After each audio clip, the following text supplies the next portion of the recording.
But like, I look at life insurance as a defense mechanism to keep the government from trying to keep violence in our hood, because once the money is messed with, bro, on everything, they're gonna have to find a way to slow it down. Like when people boycott a company and they like, oh, they lost this amount of money, they're gonna try to come out, they're gonna come out and say, yo, we wanna change this or that. If every life insurance company, which Wall Street is all behind because they're invested in those companies, it's messing up all the other business models. There's to be a trickle-down effect. It's messing up annuity payouts. It's messing up people pension funds. It's messing up everything. And if the money's involved, and that's what will genuinely end violence. My graduates from my school being Forbes, bag drop. Bag drop. A mic drop. Bag drop. Bag drop.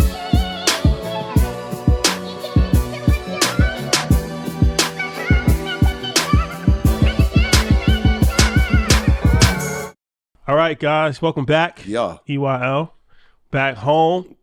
This is going to be a fun conversation, something that I've been looking forward to for a while. So Ross Mack, our guy, you might have seen him on Netflix. You might have seen him on social media. You might have seen him on his podcast that he has one of our other friends, Brandon Copeland. Yes, alumni. Yeah, Revolt. He had a show on Revolt. He's all over the place. You're a Revolt fan. Hey, Revolt fam, let's get it. So, I guess the best way, how should I describe you? As a financial, a flincer? If that's what they named a financial influencer. You just enlightened me. Say it again. Finfluencer. Okay. Influencer. Okay. Got you. Fintech influencer. A fluencer. Yeah. Is that how you would like to be described? I could take that. I ain't mad at, financial expert. I ain't mad at financial advocate. You know what I mean? Any of the above. Yeah, we can keep going. I'll give you a couple more adjectives. So he used to work on Wall Street. From Chicago originally, worked on Wall Street. And how long were you at Wall Street? So call it roughly 5 years. Okay. A little over 5 years. And then you moved back to Chicago. Yep. And then you got in media. And now you do content in the media. You got shows, different things of that nature. So first and foremost, thank you for joining us. Appreciate it. Man, thank y'all for having me, man. Y'all already know. We've been around each other for a few occasions, man. So it's good to have you here. Man, appreciate y'all having me. Love everything y'all doing. More importantly, I'm happy to be here and continue to make history with y'all. Right. So let's get into it. All right. So walk us through your journey from Chicago to Wall Street. Why did you leave Wall Street? How'd you end up on Wall Street? Like, bring us from that time, from I guess college to where you are now. Yeah, man. So south side of Chicago. From there, one of the things I was really, happy and proud of was being able to go to an Ivy League from the south side, right? What school did you go to? I went to Wharton School in the University of Pennsylvania. That's like the best business school in the world. You didn't just go to any school. Yeah. You went there for undergrad? For undergrad. Okay. For undergrad. Right. So it's harder to get in undergrad than it is grad. You know what I mean? We keep it at that. But no, so literally from South Shore, which right now is probably one of the worst neighborhoods in Chicago in terms of, violence and stuff like that. Coming from there, went to Whitney Young actually for high school. So that's where Michelle Obama went to. Yeah. And from there, went to Wharton. Too, right? You say what? Jaleel Okafor? Yeah. He all right. He all right. But hey, he made it. He did. So I ain't mad at him. And then so I was at Wharton. But the craziest thing was at Wharton, it was like it's a legit culture shock, right? Coming from the South Side, I was talking crazy still, and I'm in class. Freshman year, I remember being in class with kids that's day trading in the middle of class. This 2008. And I've never seen nothing like that, bro. I'm literally on a laptop that I got from being in the Chicago Urban League, a $200-$300 Acer computer. You feel me? Like I know that Acer. From public schools, you know that Acer. Hey, so I swear to God, I remember like yesterday. So I'm in class and I see a guy who's literally day trading. I'm, bro, what are you doing, dog? You know what I mean? And it's a culture shock because one, it's only 5% black. It's 5 or 6% black, right? But two, you in there with, a lot of these 1% kids, right? Their parents are doing real wealthy. And being there, I was like, all right, I'm about to start learning how to invest right there. And so I remember leaving that class and I'm like, yo, I'm about to open up an account. I remember I talked to my econ professor and I'm like, yo, I want to start investing. She was like, okay, use E-Trade, et cetera, et cetera. But the crazy thing about being at Wharton is like, you was just always going to be in the right place at the right time because I stumbled across, like you say, how did I get on Wall Street? I stumbled across an internship. I felt like me and the homie, we was just going through Huntsman, that's like the Warden building, and they were doing recruiting there. And Morgan Stanley had a freshman program. And I just walked up. It was I remember she was a Nigerian woman, and my dad used to live in Nigeria, so I know how to say a few things, right? And I said something to her, and she was like, oh, yada, yada, you should apply for this program. It was called the Richard B. Fisher program. And from there, literally that summer, I never looked back. I worked at Morgan Stanley that summer. The next summer, I worked at Barclays. Then I went back to Morgan Stanley where I ended up getting a full-time job offer. So my senior year, I was just able to wild out because I already had a job. But the crazy thing was like the different seats that I was able to intern at, right? I did sales and trading at Barclays.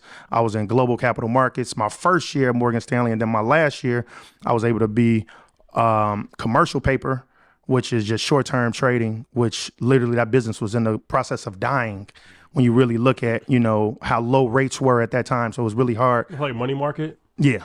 So commercial paper, repo market, where businesses are really just getting financing for day-to-day operations. And I was on that desk. So like, put it like this, you're on a 10-week internship. I'm on that desk for like 8 weeks, 1 week of training, 8 weeks there. And then they come tap me on the shoulder like, man, they ain't got no head count, meaning they're not going to be able to hire you on this desk. So you got to rotate to a different desk. And then I remember I talked to one of my mentors. They was like, yo, you could do rates trading, muni sales, or high yield. And I'm like, bro, I don't really know either one. So I go shadow, but my big homie like, bro, go to high yield. That's where the money at. Because high yield is, junk bonds, distress, leverage loans. And I spent 1 week on there. I had a big presentation and I got the job. I remember I had to pitch some serious XM bonds. Shout out my dog, John and Walu. We sat there. The first time I ever pulled an all-nighter, because at school, I would go to sleep like, bro, I'm never pulling an all-nighter for no homework. If I don't got it, it is what it is. But I pulled an all-nighter for the first time for a presentation on, like, I had to pitch why they should buy these bonds. And fast forward, so I ended up working on Wall Street. And the crazy thing about Wall Street is, don't nobody look like us, right? In actual fact, in 2012, when I got on the desk full time at Morgan Stanley, high yield sales and trading, I was the first black person ever on that desk.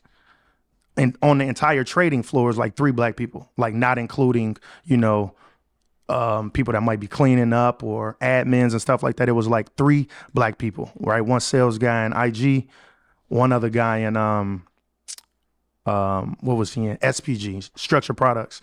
And so from there, man, it was like, okay, now let me continue to learn. I spent 3 years at Morgan Stanley, and I will say the best and the worst thing, because when you think about what Wall Street is, you thinking of the movies. Like, oh, everybody yelling, woo, up, bam, they running with tickers, tickets and stuff for orders. It wasn't like that because everything was digital. People picking up the phone, they ordering, making their orders over Bloomberg, etc. But the one thing they wouldn't do, they wouldn't let me get on an actual trading desk without doing 1 year of actual research.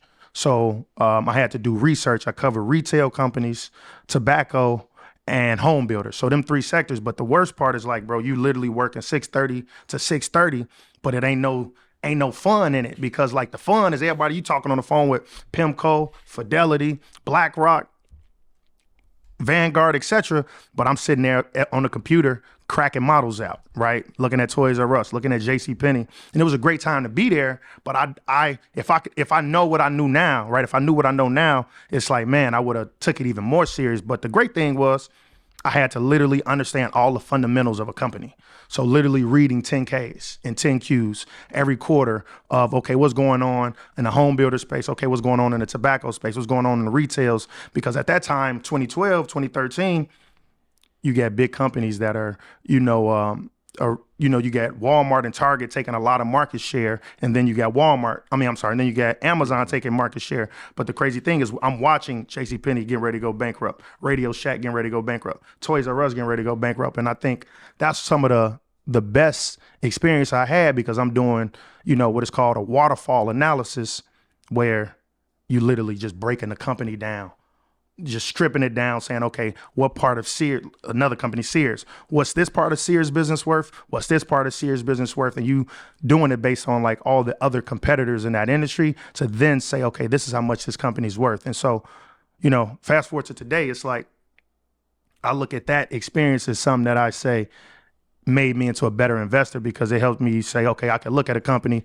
and then I could just strip it bare bones and really x-ray it and say, okay, this is how you really look at this company and where it's going to be 5-10 years from now. Once you got that information, that's a lot, man. So when you got the information, right, as you're doing this analysis, you're breaking down, you're doing models, what happens next? You pass that on to who to give them the information? Perfect. So the way most trading desks works, and the reason stocks be moving so quick when you have earnings or new information and stuff is because everybody has their model of what this company is worth. And so the moment you find the new information, what revenue was, what EBITDA was, what their COGS were, cost of goods sold, everything you're thinking about, the moment those numbers come out, people plug it into a model instantly.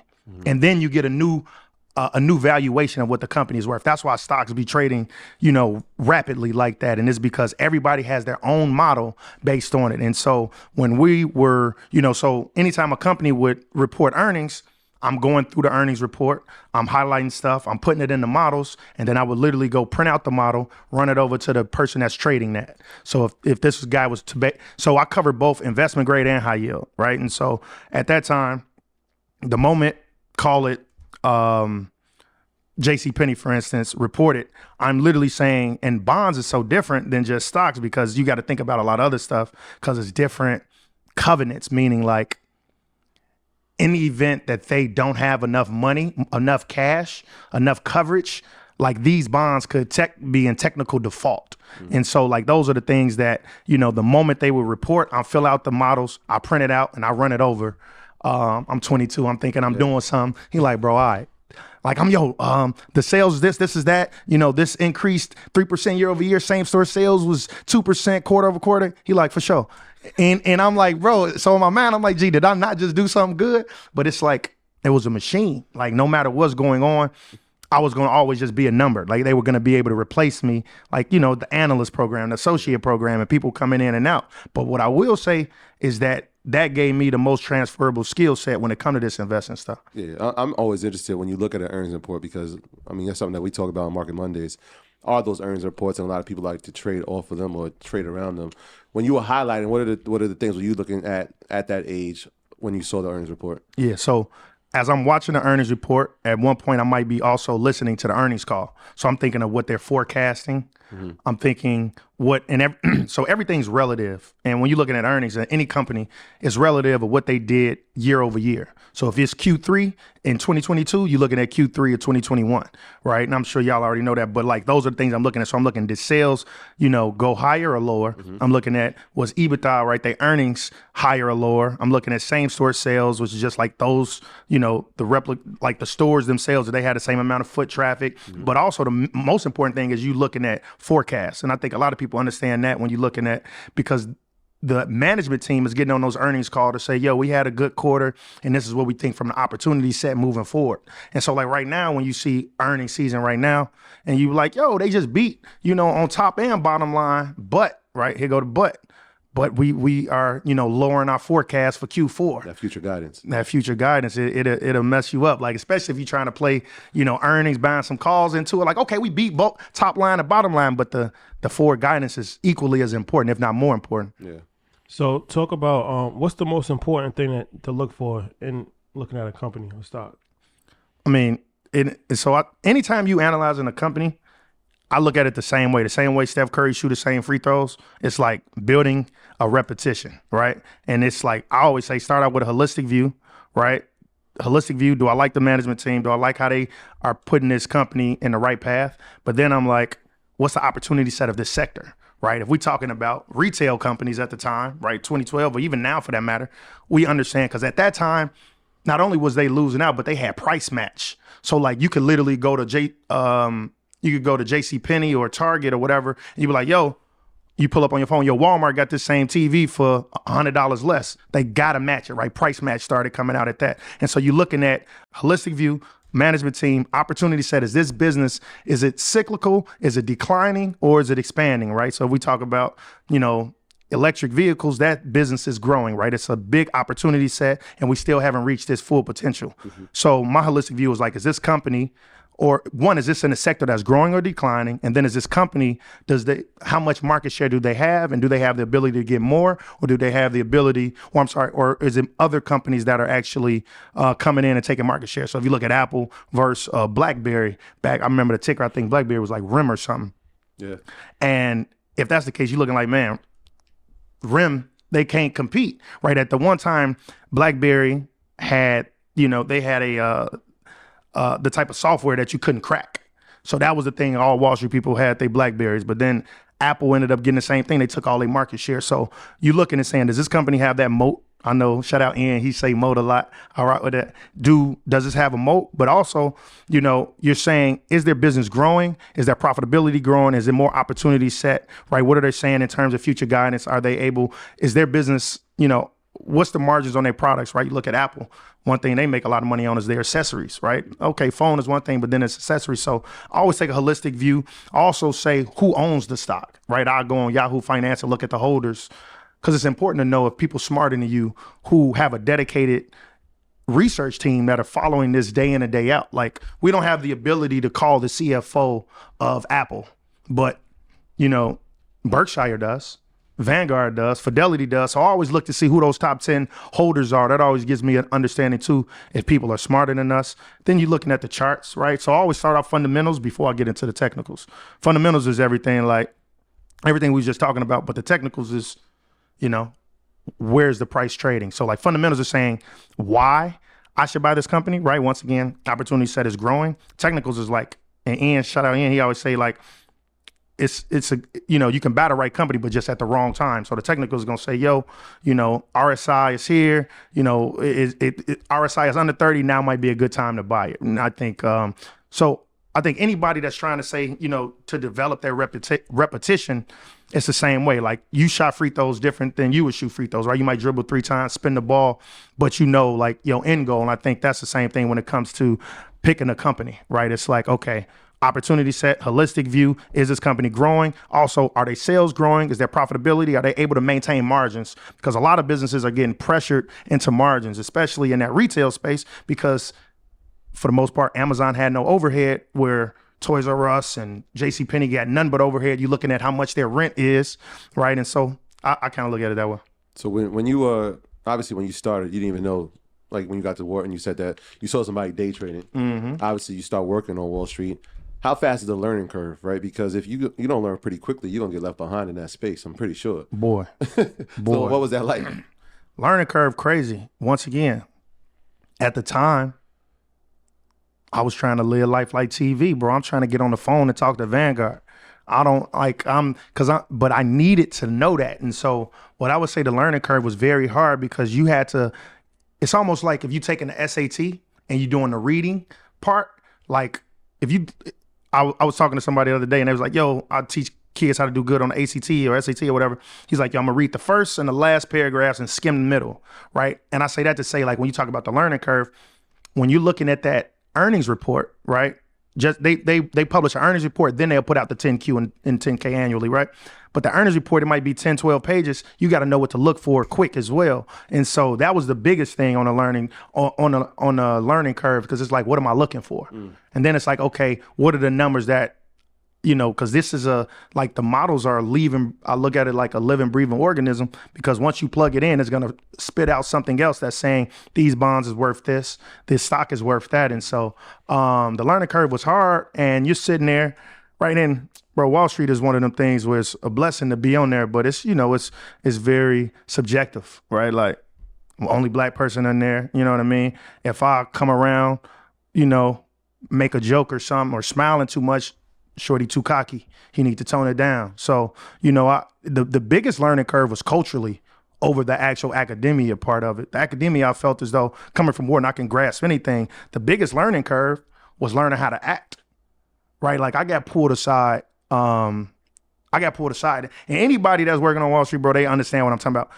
It's a way you got to carry yourself, and it's a way to dress, right? At one point, they told me I was too flashy because I got a Ferragamo tie on, right? They telling me I got too much swag because I walk different. So a person pulled me aside, bro, you got to walk like you in a hurry.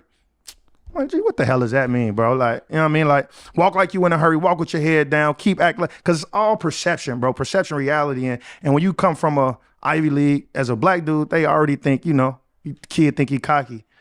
And I was swagged out. I ain't gonna hold you. But at the same time, they was trying to hold me in the sense of like, he was too cocky, right? He's not doing the grunt work. And so the biggest thing was the cultural part of being in it's a fraternity, right? These guys all play lacrosse, country club, live in Connecticut. You feel me? Like Westchester and all that. Yeah, row. And there wasn't no people playing basketball on them desks for the most part, right? It was lacrosse, row, you feel me? Field hockey, all that stuff. And it's a different culture, different country club, right? They got their vests on, the Vineyard Vine vests and all that. You know what I mean? So that the academia part, it was hard at first, but you understand that because if you know how to study, you can get that. But the cultural thing was one that was very difficult.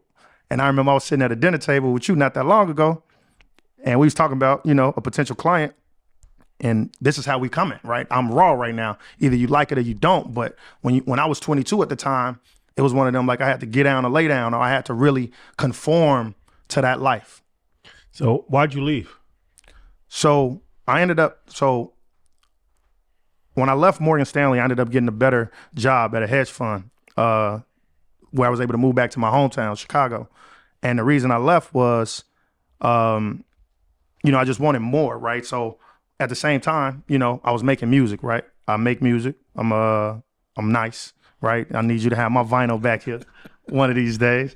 Oh God, on my auntie kids, we need that. But so one thing, I'm going to work. I hear my music on the radio.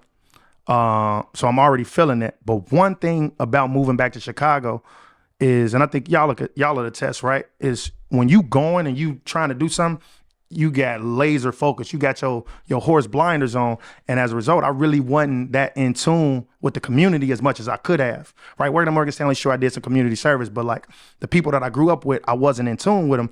But me going back to Chicago, I really got to realize like, when you look at the wealth gap and the information gap, it really boils down to the exposure gap.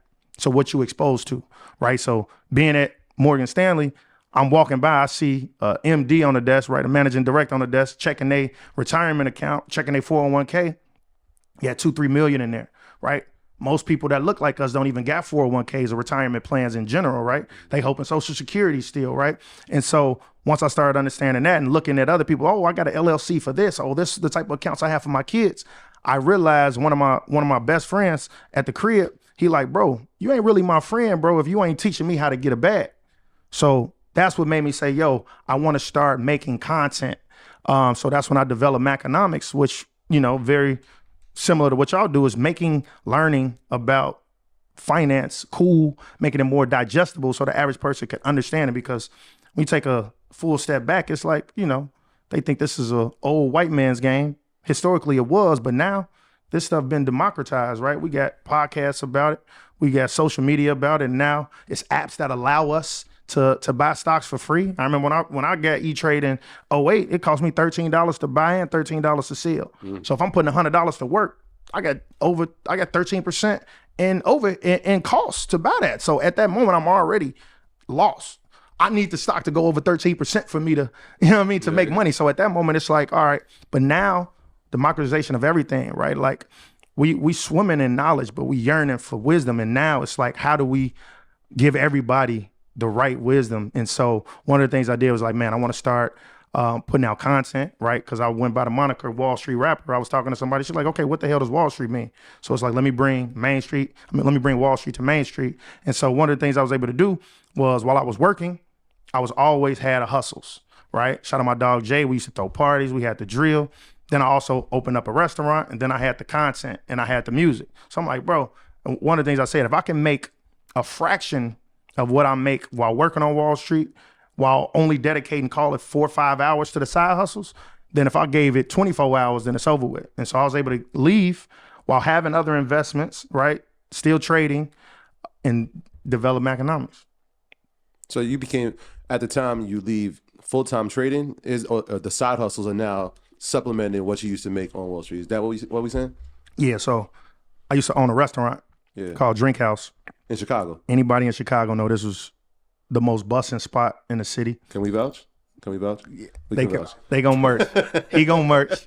They gonna merch. Anybody from Chicago watching Drink House? It was in Greektown, right? We already in a predominantly white neighborhood, right? It's really political in Chicago. The mob is heavy there, you feel me? But it could be, it's political or whatnot. But we had the business for a minute, and we had to shut it down. We had some political stuff that made us shut it down, but I was making good money with that, as well as the investments. And then Maconomics started making money. And I think that's one of the things. So, and much like y'all, I did Maconomics because I wanted to. Mm-hmm. It wasn't a business at first. And I was sure y'all attest, like, EYL wasn't a business until y'all made it one. But when you started out with the passion, it was over with, right? Like, like how Maconomics started, it was a urban Jim Cramer, right? Like, people gonna call in to my show, right? So you got a shorty, she's stripping, she making a lot of money, she trying to figure out, what should I do, right, for retirement, right? You got a girl who baby daddy might have just got locked up, she call in, I'm trying to flip it, have some bread for my man like Keisha Kior deal with Gucci. Boom. So we gonna laugh, right? We gonna do the Tyler Perry approach. We gonna make you laugh while also opening you up to saying, all right, let's actually educate you. And so when Maconomics came about, it was fun. But then, I was able to start actually attaching sponsors to it and actually find a way to actually become making money with it, though. How receptive were your peers to it at first? Because a lot of times people will say, like, did you always know this is going to be successful? And it's like, man, we kind of figured out, well, let's just add value. The success will be what it is. But, like, how receptive were the people to you? Obviously, coming from Wall Street, and now it's like, I'm back in my neighborhood. Sometimes they can look at you like, nah, man, he sold out. He left us. He's not one of us. Mm-hmm. How was that? The peers on Wall Street, or the peers people that back look in like Chicago, us? Yeah. Oh, yeah. No, they super receptive. Okay. Because they understood. Like, I think the one thing is, like, most people would be self-conscious in the sense of, like, getting in front of a camera talking. Because you're like, this how I sound on camera? This how I look? Like, you think you mad corny. Shout out to y'all. I'm in New York, so I'm going to say mad. Appreciate it. Mad corny. But, like, so, the peers was super receptive because they realized, like, bro, I ain't never knew that. They parents ain't having them conversations. Mm-hmm. They grandparents ain't, pass away and leave them no trust fund and, no life insurance. And they ain't start thinking about retirement, and they go online a little bit here and there and they hear about stocks and crypto, but they ain't know about it. So when you dumbing it down and make it easy to digest, people really respect that. Yeah. Well, your peers on Wall Street that are now seeing you doing that? So the peers on Wall Street was interesting because it was delicate. So to give you an idea, when you're the only black person on the desk, everybody white, only a few women, and then you making music, you don't want to be the prototype, the stereotypical black dude, right? Oh, you a rapper too? Right? Oh, you a rapper? You know what I mean? Oh, strong ER on that. You know what I mean? Big ERs on everything. Oh, really? Ivy League rapper now, right? You know what I mean? So you trying to code switch, you trying to, a person asked me, hey, how was your weekend? Oh, it was cool. Hung out. Period, bro. We ending this. You don't need to know I just threw a party and I performed, etc. Like, you don't need to know none of that. And so the peers were one of the ones like, oh, wait, what's he doing? Oh, he's making music. Because while I was there, I never let them know I made music, right? I had big songs. I had some shows I was opening up, right? You got people really rocking with your music. But while you're in there, I don't have no outside life, right? Outside of, everything's cool, just hung out, going home to see family or et cetera, right? Like, you don't really, everybody know the code switching, but it's super real when you work in there. And so the old colleagues, it was interesting. I think they were able to accept it later, right? You look now, you got the CEO of Goldman Sachs, bro, DJ on the weekend, bro, fully out here. The CEO of Goldman Sachs, a real house DJ, bro. He probably pop Molly out type of stuff, dog. Think, bro, he a house DJ. Allegedly. Allegedly, bro. But when you think about it, though, like, bro, when you talk about Goldman, Morgan, JP, everybody, for the most part, unless you part of the fraternity, you ain't really disclosing what you're doing in your personal life. And so the colleagues, right, the work colleagues were like, oh, that's cool, until they see it being, more successful. But the peers, the people that look like us, bro, good luck, bro, on my mama. I ain't never heard it like that. I ain't never knew that. Good luck, right? It's like, and y'all know, it's similar. Y'all know. Yeah. So I want to talk about you developing the company, but let's talk about some financial, because I know you obviously speak about a lot of different things. So we're in a recession. Or are we in a recession? What's your thoughts on the economic climate that we're in right now? Are we in a recession, or are we headed towards a recession? Like, what's your thoughts on that? So by definition, textbook definition, we are in a recession. Two consecutive quarters of negative GDP. So textbook definition, yes, we're in a recession, right? But then you'll have a person like Biden get on like, oh, we're not technically in a recession because if you get two consecutive negative quarters of GDP, you also need people being unemployed, where technically unemployment is, at its lowest levels, right? Not that many people are unemployed. And so what you'll say is that we have all the makings of a recession. So textbook, yes, right? The subjective definition is maybe not yet because the jobs aren't fully there yet. But now you're looking at this a huge cycle, right? Many people are starting to feel, the pressure of interest rates being at, decades high at this rate, right? Where, you're looking at the 30-year at over 7% to get a crib versus 3% at the beginning of the year. And so now you're seeing borrowing costs go up not only for consumers, but for businesses. And so you're seeing Morgan Stanley laying off people, Coinbase, Facebook, Wells Fargo, etc. Right? And so Twitter was different, but we're starting to see that. Yeah. But then it's like, okay, which industries are having that, people being laid off? And so what, historically has been, right? If there's two, consecutive quarters of GDP, people are also losing their jobs. And so because there was just so much pent up demand, there wasn't as many people being laid off. But I think we're getting ready to start seeing that over the course of the next 2 quarters or so. So I think, many people are saying we'll have a full blown recession, but the reality is we're in a recession, right? Textbook, we're in a recession. We see the remnants of it. People's net worth has been declining drastically from property values we're finally starting to see a little tick down in that. But also, your stock portfolio, crypto portfolio, etc. So you think we're in a recession? Yeah, I think so. I mean, like you said, by definition, definitely we are in a recession. It's a little different as far as with the jobs and the total economic environment that we're in, which is a little, hard to say that it doesn't look like a previous recession. Let's just say that, right? Yeah. It's weird, but I think that we're in a recession for sure.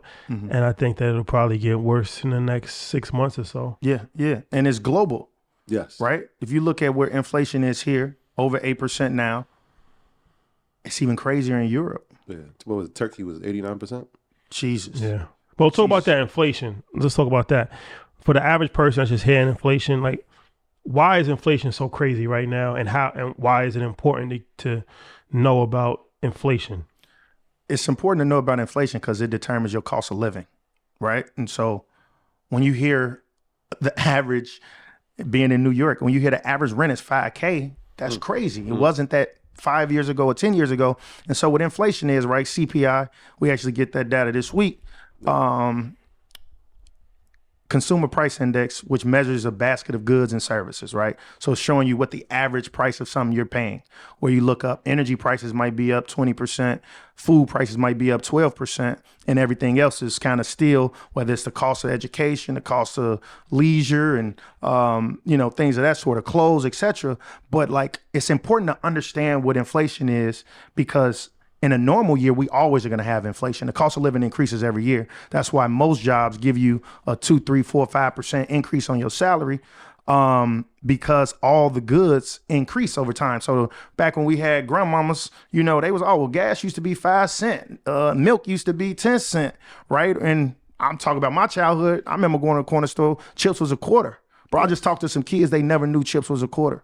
I'm like, what? So it made me feel old. But at the same time, that lets you know that the cost of goods, the cost of a basket of goods from 10 years ago versus today is much more expensive. So like, what 8% inflation means today is like, if I got $100, if I had $100 a year ago and I just had it in my pocket, had it in my mattress, I had it in the bank, well, the math is saying that $100 is only going to be able to buy you $92 worth of goods.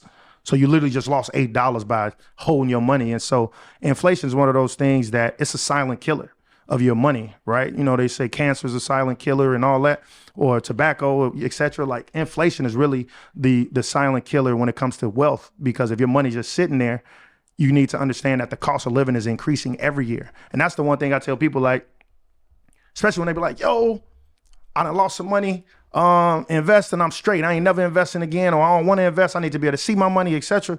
Like, nah, bro, you by not investing, you losing money.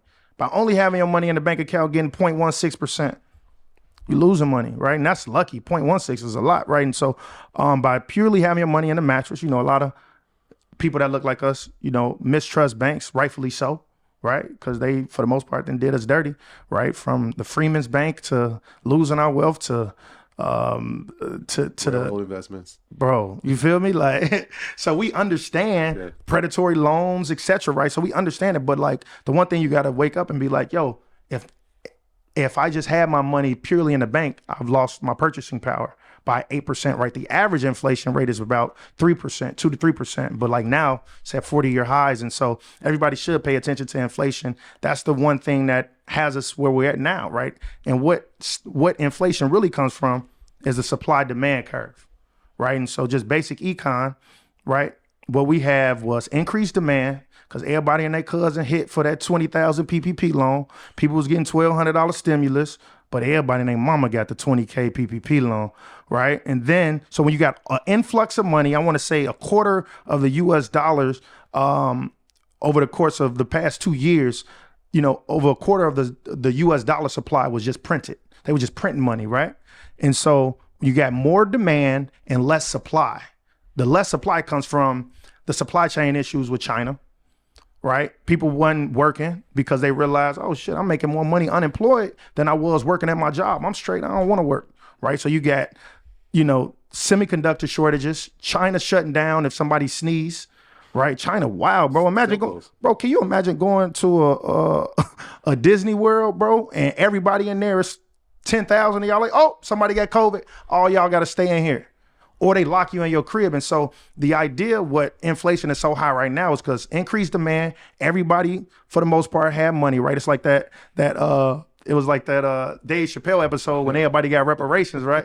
Like folks just bought, let me buy the whole truck. I'm rich, bitch. Folks bought the whole truck of cigarettes, right? So really everybody for the most part had money through COVID, right? In hindsight, they might not have did it that, they probably shouldn't have did that much, or they probably should have raised rates higher or sooner rather.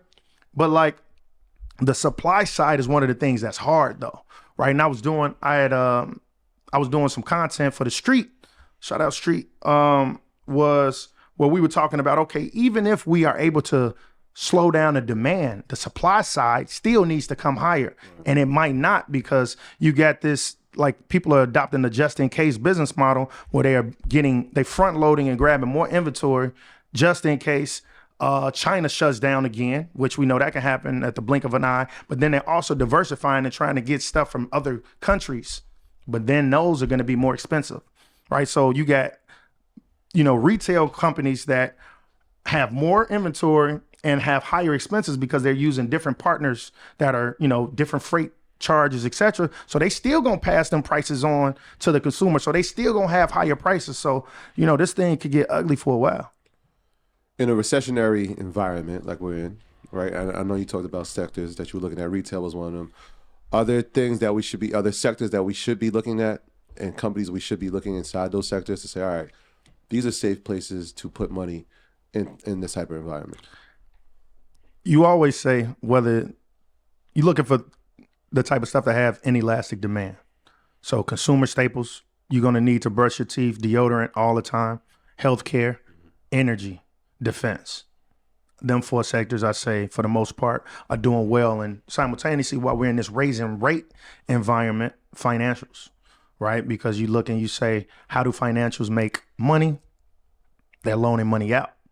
And if they are able to get more return because rates are higher, that's another thing that helps with their profitability. But defense spending is always going to be one of those things. Healthcare, people going to need their insulin shots, whether they got money or not, right? They won't pay their car note before they won't go get their diabetes medicine, right? And so looking at those type of things and just like the thing that have truly inelastic demand, people are going to have to shop, right? Discretionary spending is going to be down, right? So there are sectors to avoid, but the things you need day to day, right? Buying water, toothpaste, deodorant, food, people going to drink regardless, right? The alcohol that is. But that's kind of what you're looking at, right? And people probably drink more alcohol in a recession than not. So, all right. So the Macronomics is a media company. Media company? Yes. So, all right. So what exactly does it all entail? You have show, you create content, you do merch. Like what's under the umbrella? Black Wealth Matters.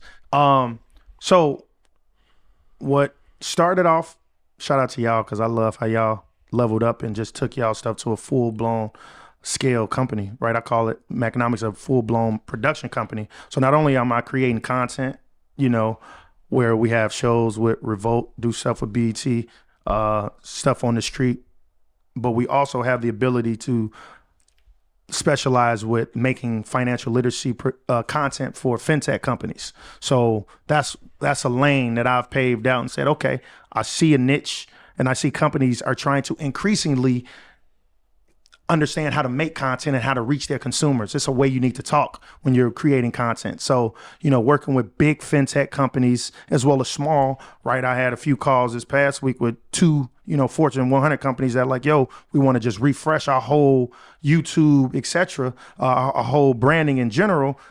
That's something that I specialize in. So, being able to work with some big companies and they're trying to find better ways to have content that reaches younger demographics, reaches people of color, and just is more cool and hip, right? And so being able to make that type of content where I'm hiring people, right? Because we might need a little diversity. I'm gonna hire, a rainbow of people, right? Using agencies to hire people.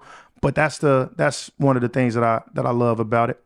Obviously we got the podcast, shout out Cope, that type of stuff. But it's all about saying, what's the niche? How can we fill a void? And I think one of the best things was saying, taking how y'all got the highest resolution type cameras. It's like, how can I have the highest resolution cameras as well as the best finishing special effects, right? What's going to captivate a person? Because if you got a short attention span, how can we get across to the end user? How can we get them to truly identify with this brand?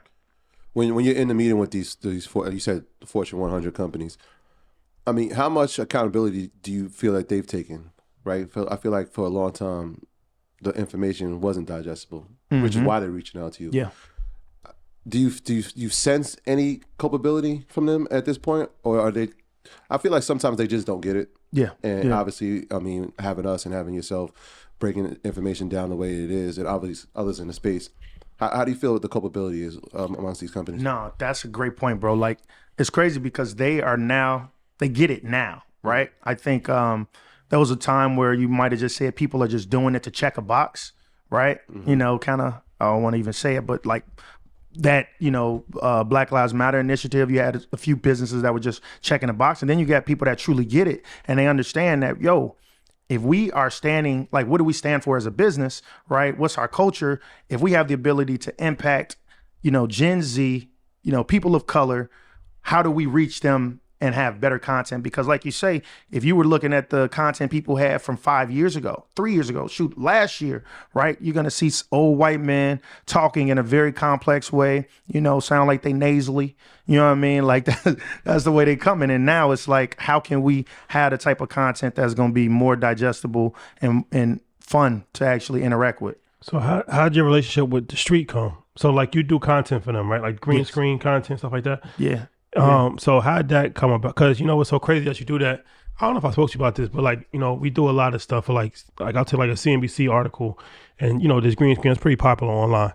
And somebody was saying like, it might've been you. I don't know. Somebody was saying like, CNBC should be paying you for doing that because it's like amplifying their article. Yep. That a lot of people didn't even know is that article even existed. But they can go online and get 100,000, 500,000 views, and it's so crazy. And shout out to Diddy. So he just purchased a marijuana company. Yeah. So he had reached out to us through another party and was like, "Yo, tell the guys, can they do a green screen video?"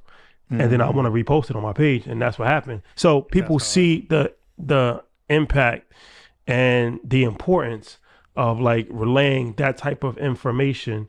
But a lot of companies still don't realize it. So the street, did they reach out to you? You reached out to them? How did that come about? It was shout out my boy Sam, man, Sam Floyd. He actually had a buddy that worked at the company and they reached out. It was probably over a year and a half ago at this point, maybe more. And this was the time, because for people who don't know, the street was founded by Jim Cramer, and then he sold the business off. And I was just in talks with them. They, oh, yo, we're trying to, have new content creators, etc. And, after Kramer left, they were like, yo, we want to try to revamp this whole thing. And I started out coming over there doing the Crypto Minute. And so I'm talking literally a minute about anything crypto related, any metaverse related, NFT related, etc. And so I was able to really just be there corresponding on that for a while. And now we're changing it up. Like tomorrow, I'm going to the New York Stock Exchange because they have an actual booth there. So I'm gonna, make some content, probably the investment of the day. So we're starting to change it around. But the thing is, to your point, businesses understand everybody's on their cell phone now. So people are on their cell phone more than they are more than probably watching CNBC, right? Like you still gonna have everybody on Wall Street as they day trade for the most part watching CNBC, but the younger generation is on their cell phones. And so one of the things they're trying to see is how can we get more and more impressions? And you get more and more impressions by social media, right? Having more captivating videos, right? Where it's like, the green screen videos are the ones where it's like, oh, okay, I can see what he's talking about and I can listen and talk to him, well, hear him, right? And so, people don't want the polished videos. They want me, talking like I'm driving in the car, talking to my daughter. They want the phone, kind of from the first person standpoint. And that's what resonate with the audience. Those are the type of videos where you could get, millions and millions of impressions. That's what most businesses are now paying for, because social media is vastly it's continuing to grow. And I think that most businesses are shifting their marketing efforts to saying, how can we get more social media? We don't want the people that got the multi-million-dollar. I don't want to pay, Kim K, $1 million for a post. No, let me go get 20 micro influencers when that's still going to be less than that, but they're going to have, more organic impressions.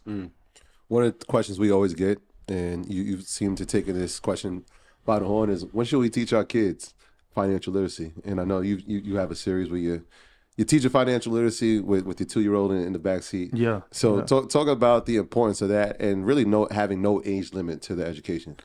Look, man, when you think about where we are right now as a people, once again, we got a ton of information, but it depends on where you're spending your time, right? Everybody on social media.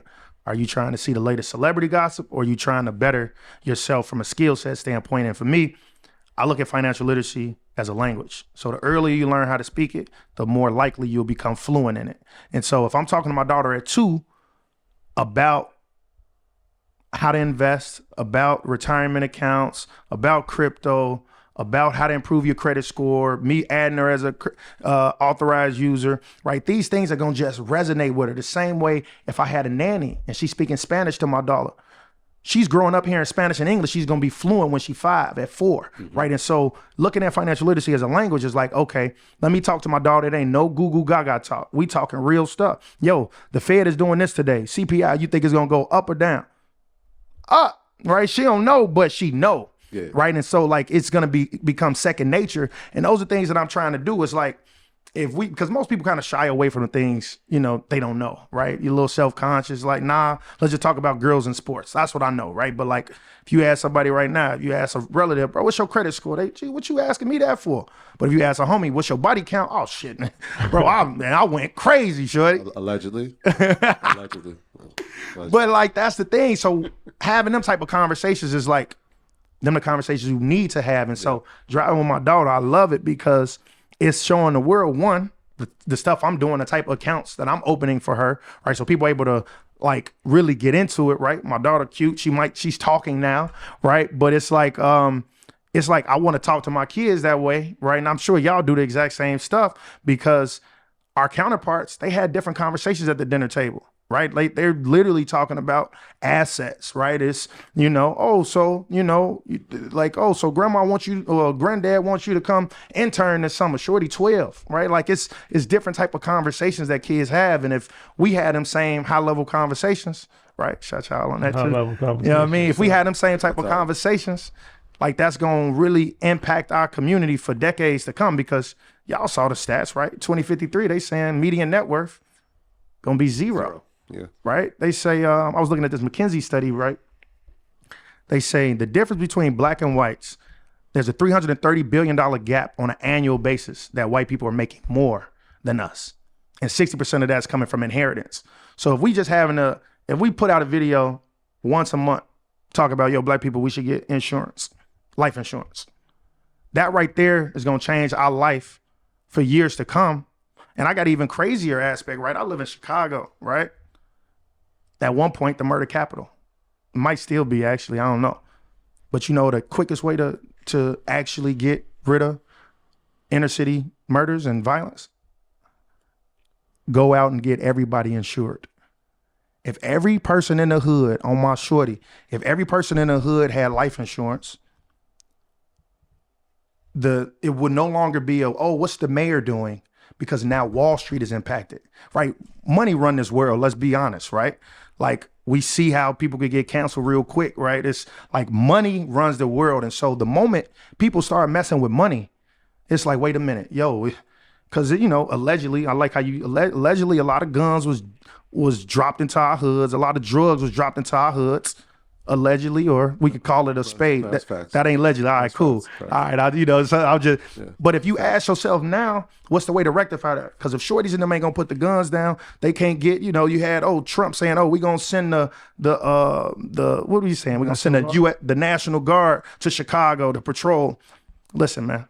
The way you get that done is when Wall Street say, wait a minute, we got to stop this. Because if every time you look up and you see 10 people was shot in Chicago, not nationally, we talking Chicago alone. If 10 people died in Chicago, that's $10 million of new wealth. If everybody had $1 million life insurance policy, which only costs an eighth a weed to get $35, $40, if everybody had $1 million life insurance policy and they die and their parents just inherited $500,000 to a $1 million life insurance policy, and this is happening every week. So now black households are getting more and more wealth, unfortunately, due to the demise. But what I'm saying is that if everybody had life insurance policies, the way we would solve violence in the hood, is insurance companies is gonna say, wait a minute, Northwestern Mutual gonna say, no, I done paid out too many people. The average life, right? When the actuaries, right, the people that's behind, you know, the life insurance stuff, if they saying, yo, the average death rate is between 67 and 80 or something, whatever, and people dying at 22 in the hood, they just messed up our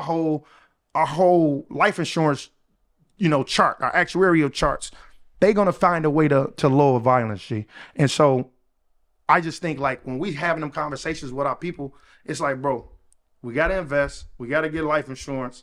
But, like, I look at life insurance as a defense mechanism to keep the government from trying to keep violence in our hood. Because once the money is messed with, bro, on everything, they're going to have to find a way to slow it down. Because it's no longer just a conversation of a person campaigning. It's real. When it's a monetary, when people boycott a company and they like, they lost this amount of money, they're going to come out and say, yo, we want to change this or that. If every life insurance company, which Wall Street is all behind because they're invested in those companies, is messing up all the other business models. There's to be a trickle down effect. It's messing up annuity payouts. It's messing up people pension funds. It's messing up everything. And if the money's involved, and that's what will genuinely end violence. Good take. It's a hot take. Hot take. So, all right. So, where are we at now as far as you have the podcast with Brandon Copeland, right? Yeah. You still have a show? Money, music, culture. You have the show Revolt still? Yeah, Maconomics on. So Revolt. What is that? List everything that you have going on right now. Okay. So, Money, Music, Culture podcast with Cope. Maconomics, the show on Revolt. The Street, it's the Crypto Minute. Right now, we probably change that name. We got music. Shout out R-O $$ though, right? R-O $$ Mac when you go look it up. Best rapper you ain't heard of yet. What else we got? Get Smart with Money. Get Smart with Money, the Netflix. Man. And then we got the Maconomics Investing Club, Maconomics University. Yeah, Get Smart with Money. That's it. That's lit. Yeah, what was that experience, right? So people who don't know, you're a Netflix star. I remember we were out in Chicago. They were like, "Yo, aren't you the guy from Netflix?" Yeah, like he is. Yeah. What was that like? Yo, so one, it was amazing. We literally shot that over the course of a year, and it was so amazing. So right now, I'll definitely urge you, right? To go watch Get Smart with Money. It's on Netflix, the hardest thing in the world. Call your boo, call your auntie, your cousins. You know what I mean? Netflix and chill. Let's get it. But it's amazing because it's a documentary of 4 people, 4 families, I'll say, who, you know, are struggling financially in some retrospect, right? And they're partnered with 4 financial coaches, right? And I'm one of the coaches. And the dope thing is I'm partnered with a young kid in the NFL. And what I did over the course of a year, I changed his overall relationship with money, his perception of what wealth is and how to attain it and keep it, right? I say that the easiest thing is to get the money. The hardest thing is to keep the money. And so when you're that young in the NFL, you sign $1 million contract and you look up, oh, taxes is this. Oh, I blew this. And then you show them the opportunity cost, right? If you've been in the league this long and you ain't invested, damn, over these 5 years, you would have 7x your bread, right? And he's like, oh, damn, okay. And so it's just really transformative because it's helping everyday people understand how to, you know, shout out Budgetnisha, she helping somebody get out of debt. You have another person who's living paycheck to paycheck. They showing her how to get a side hustle. Then you got another family that's making good bread, but they spending a lot. So you're showing them how to manage their expenses. And me, I'm showing a kid who never invested before how to invest, why it's important to invest, and you know the easiest way to go about it. And that was like just starting out grabbing an index fund, right? I was showing them S&P, we showing them NASDAQ, and then we started talking about a few other companies. And there was a lot over the course of a year. We did a lot of talking. A lot of stuff didn't make the film, but we talked about everything. And that's my dog. He on the Seahawks now. Shout out Tease. That's my brother. Yeah, we was in Paris, and a guy was asking us about. He's like, "How come y'all not in that documentary?" Yeah, that definitely. We know That's hard. Yeah, for sure. So, all right, we got to get them to do another one, man, and we in it. So the plan for your company is to grow the media component. Yeah. So, like, what's the 10-year vision for your company?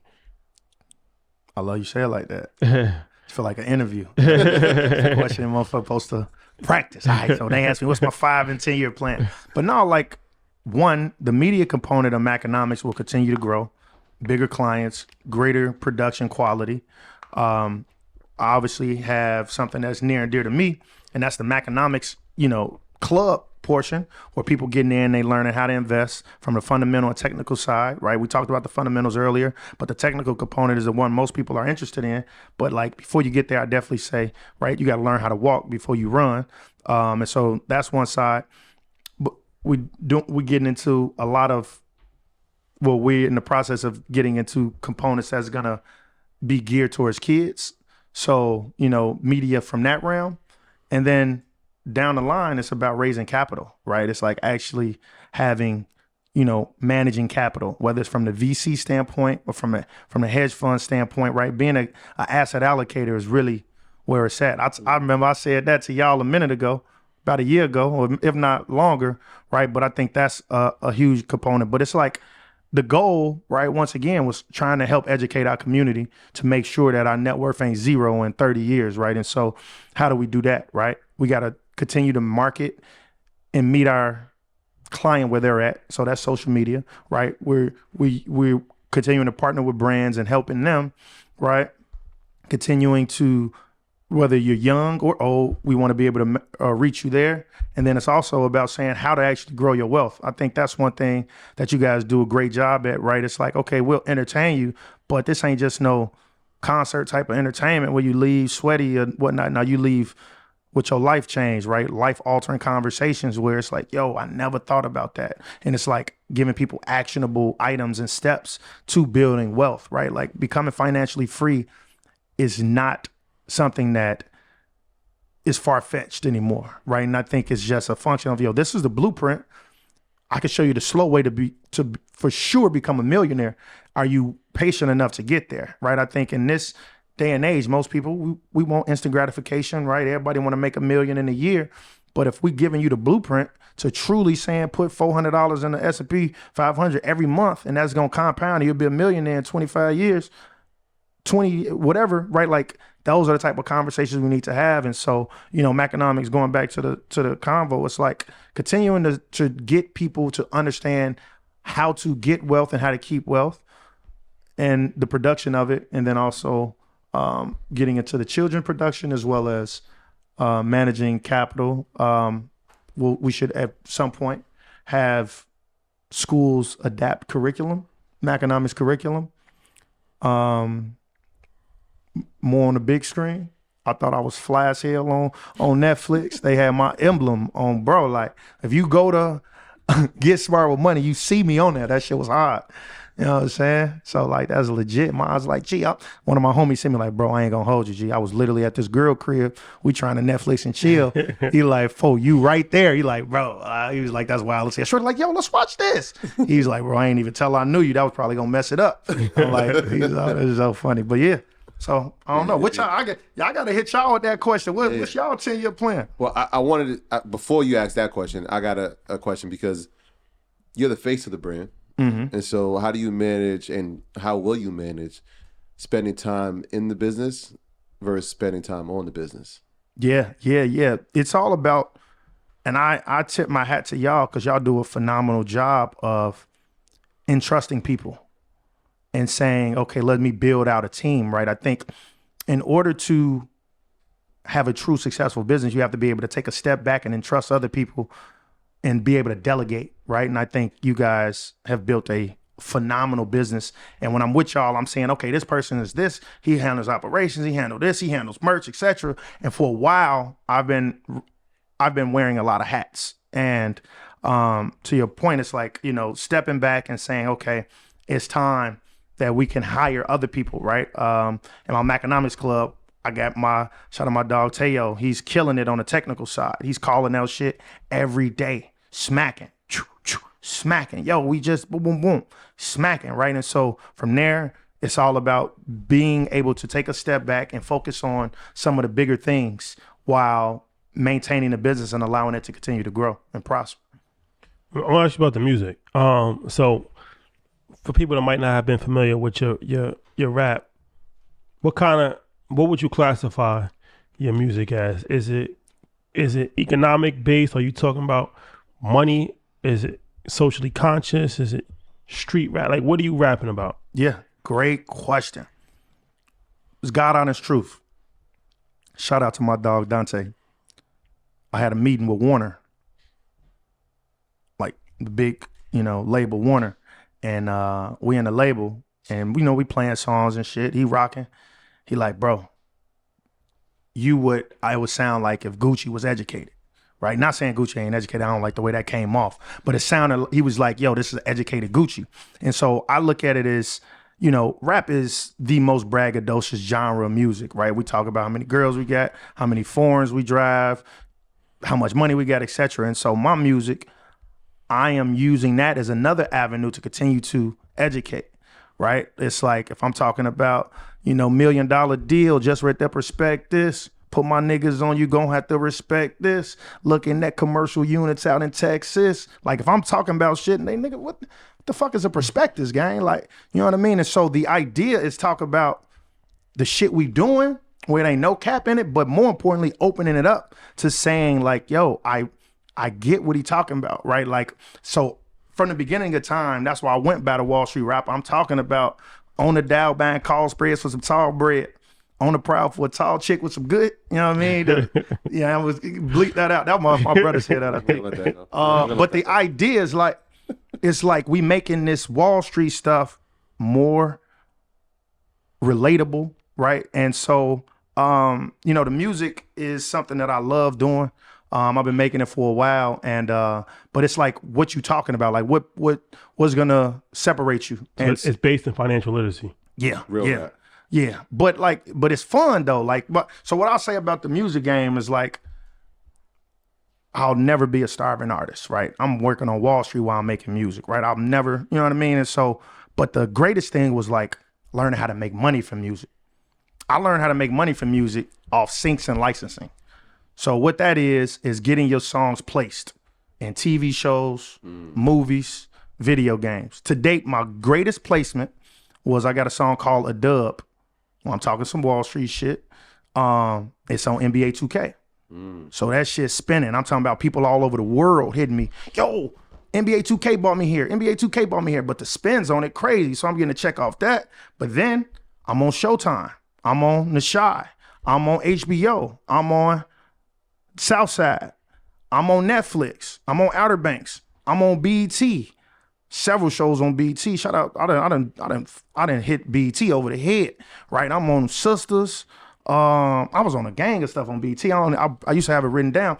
But the idea is like, bro, when you make an upbeat rhythm, you finding the correct frequency, right? Like music is science, G. And if you know how to hit that frequency, upbeat, like most scenes, right? Anytime you watching a movie or hear a commercial and you hear music, they paid that artist to use their songs. And generally, they not gonna pay Kanye because he gonna have a stupid bag. I need $1 million to use this. They pay smaller artists, right, in order to license their music. And so that's a niche that I love. I literally just got an email probably 3-4 weeks ago, like, yo, and the best part, bro, it's like you build a library of music.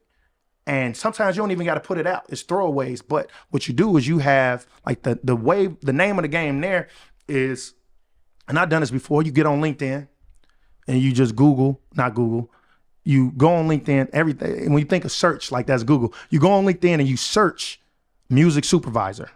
And music supervisors are the people that take a scene of a movie or a video game or a commercial and they say, okay, what's the mood of this scene? This is the type of music I want.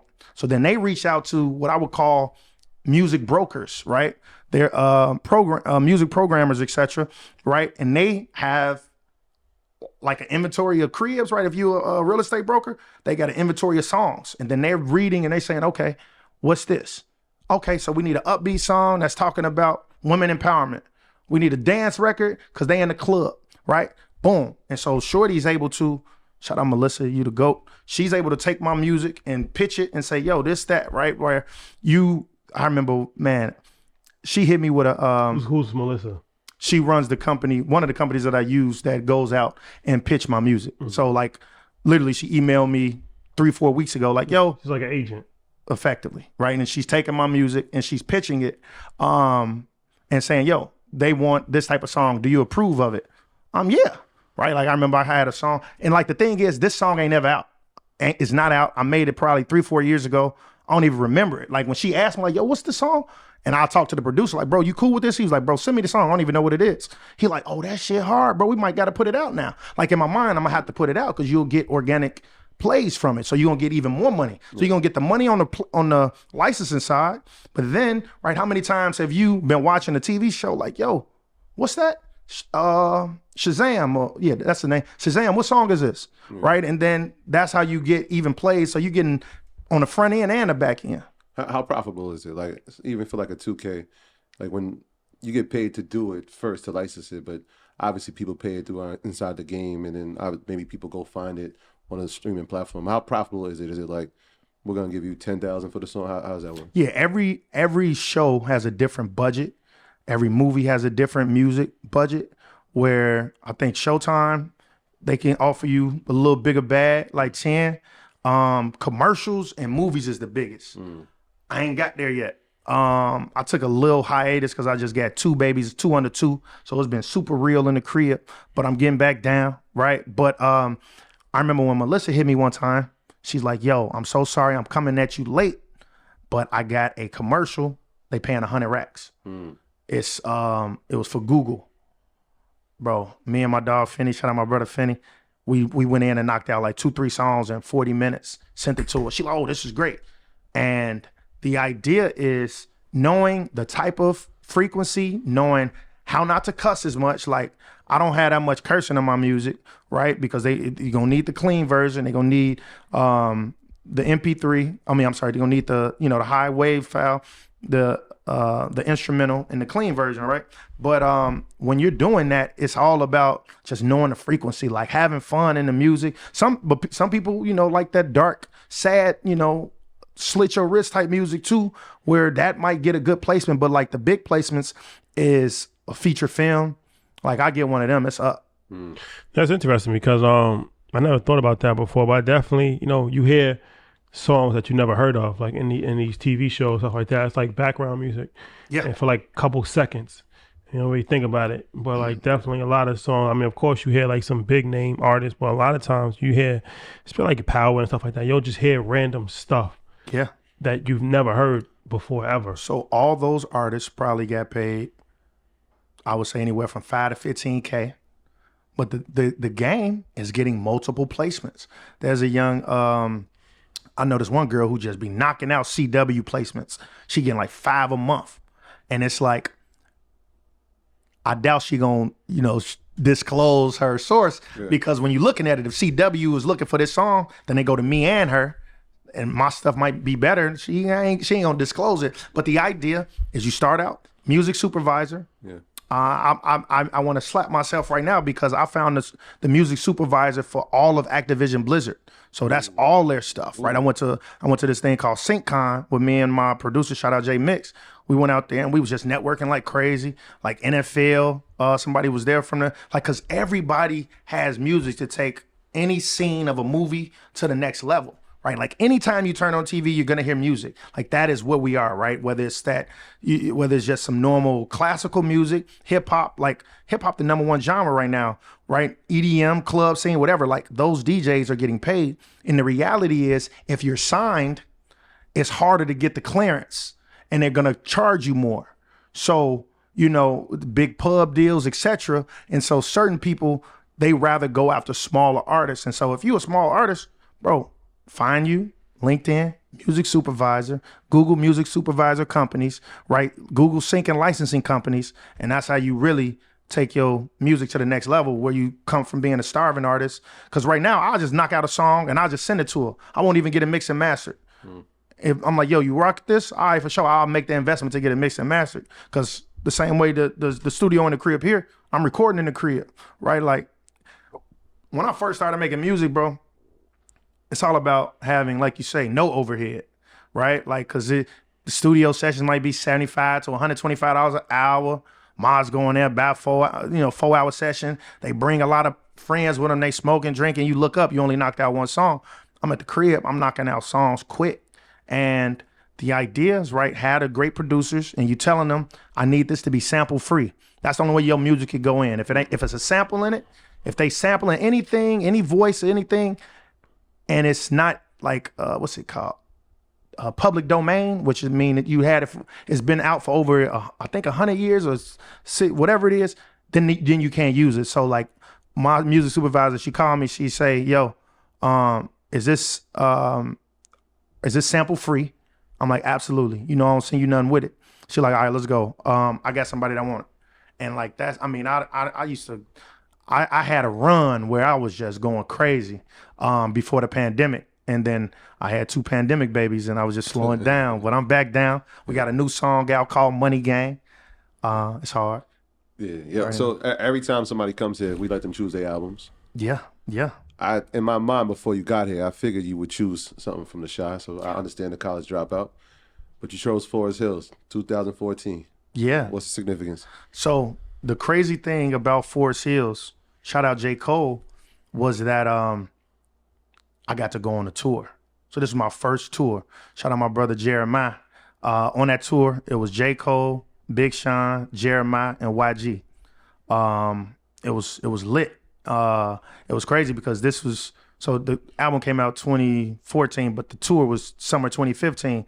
And so this was so player because when I had resigned from Morgan Stanley for the new job that was going to be in Chicago, right? For the hedge fund I was going to, I told Morgan Stanley, yo, they need me to start immediately.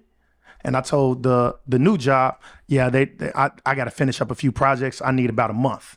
So I had a gap month where it was just, I flew all the way West Coast and we just went to city, all the way back towards the Midwest. I think I hopped off in New York because I had to start work, unfortunately.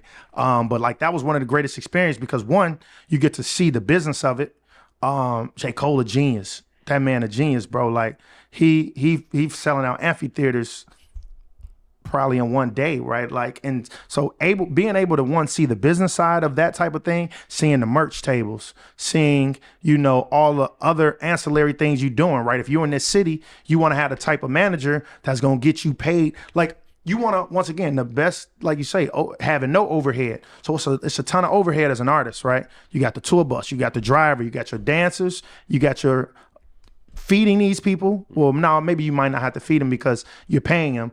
Then you got your band, right? And so one of the greatest things is in every city you touch in, if you could get a club walkthrough and if you could get merch to offset that, then everything you're operating at a profit. And so being able to see there, help Jeremiah with a few, business things. That's my dog to this day. It was just amazing to see. And so that really helped me take my music to the next level, right? Just being able to see certain things, interacting with, some who's too. Like by being with Jeremiah and met a lot of the biggest, dopest mods too. Shout out to Jeremiah. Shout out to him. Oh yeah. We like that. We like that. Well, that was very educational. That music is very interesting. Any last words that you want to leave the people with? How can they follow you on social media and all of this stuff? Yeah, man. Thanks for having me, man. It's a long time coming, bro. I am truly, honored to be on y'all platform. I think what y'all doing is phenomenal. My name is Ross Mack, ladies and gentlemen. Mr. Mackonomics. I live by one creed right now. Black wealth matters. I find that to be very important that we continue to each one teach one. You can find more on mackonomics.com. Follow me on all platforms. I'm Ross Mack. That's IMROSSMAC. And you can shoot me a text, man. I got the 773-232-2577. And I just, leave it with you is continue to change your relationship with money because it's a tool if used right? It's not a means to an end, it's a tool. And I appreciate y'all. Oh, I'm gonna do it like that song Dirk got with Drake. He say he gonna get 1 billion streams, so he gonna promote his girl. So I'm gonna promote my shorty company too, man. Luster Products, #1 oldest, longest standing hair care company out there, man. Get you some pink, get you some S curl. You did. We got beard oil. You did. We got everything coming, man. Luster Products, the greatest black owned business, black owned, the oldest, longest standing black owned hair care company. That's her family's company? Yeah, her grandfather started it. Everybody know pink oil. I could talk like Biden. If you never use black pink oil, you're not black. I'm talking like Biden right now. No, seriously. Yeah, everybody know that's a fact. That's a fact. It might be a fact. It's an actual fact. So pink oil still live and kicking. I'm familiar with Lester. They got a bunch of different. So her grandfather started that company. Yeah. Wow. Who runs it now? Her father. And what's her role in it? She is brand manager. She's over marketing. Interesting. Pink oil. I think I had somebody might have reached out to us. I feel like maybe a year I'm or your 2 guy. years. What you need? I got you. You trying to get a line? We private label too. Okay. Yeah. Well, shout out to her. We trying to get the Troy beer line going. That's crazy. I just put pink oil in the other day. Yeah, it's like that. They got a beer oil. It's like that. Where was we at? Somebody gave us a gift basket and it was inside. I was like, damn, it's been. Was that at Revolt? It might have been at the Revolt. Yeah, I know she. Yeah, she was. They had did some type of sponsorship. Yep. That's dope. Yeah, you already know, man. We buying black. So one of the only standing black owned businesses with no outside, investors, etc. Bro, that's 100% black. You know what I mean? I really feel like Dirk right now. When he was like on that song with Drake, he like I'm promoting my B, like India Cosmetics or whatever she said. But yeah, man, Mackonomics.com. You already know, man. Big Cloth Talk. Subscribe to our podcast. They're gonna be on it soon too. Money, Music, Culture. Yeah. Mackonomics Club. You already know. We really showing you how to get to a bag. It's like that. Yeah. I got one of the things we do is I got a 529 course where I'm teaching you how to make sure your kid's straight for life. I think that's really important, right? Like as parents, I think it's really important to teach your kids all the things you didn't know rather than give your kids all the stuff you didn't have. I think everybody be so caught up like, oh, I'm gonna give my kids some Gucci because I ain't had Gucci.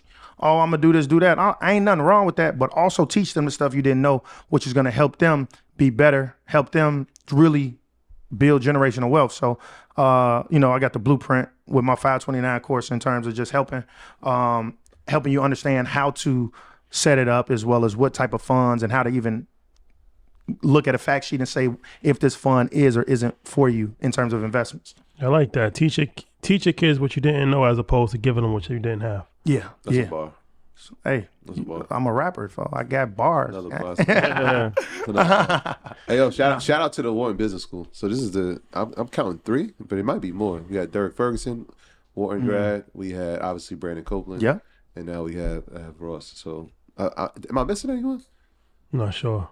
All right, but shout out to the Wharton School. That's incredible, man. Yeah, appreciate y'all, man. It ain't a lot, man. But look, it ain't a lot. People doing what y'all do. Y'all are the epitome of it. So I just want to say thank you again, man. I want to give y'all flowers while y'all living. Y'all going crazy. The story's crazy, right? If y'all ever talking to them off camera, right? Like, where we at right now, gang? Like this hard body. So y'all going crazy, man. Y'all taking the world over. I can't wait.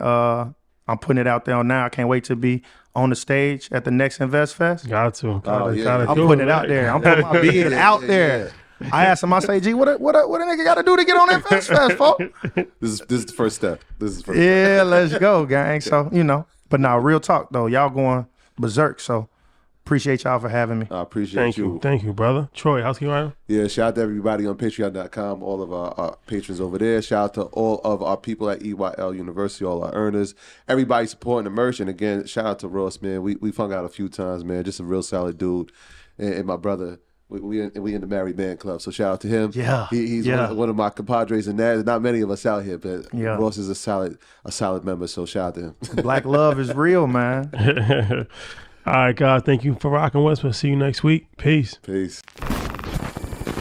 My graduates from my school being Forbes. Bag drop. Bag drop.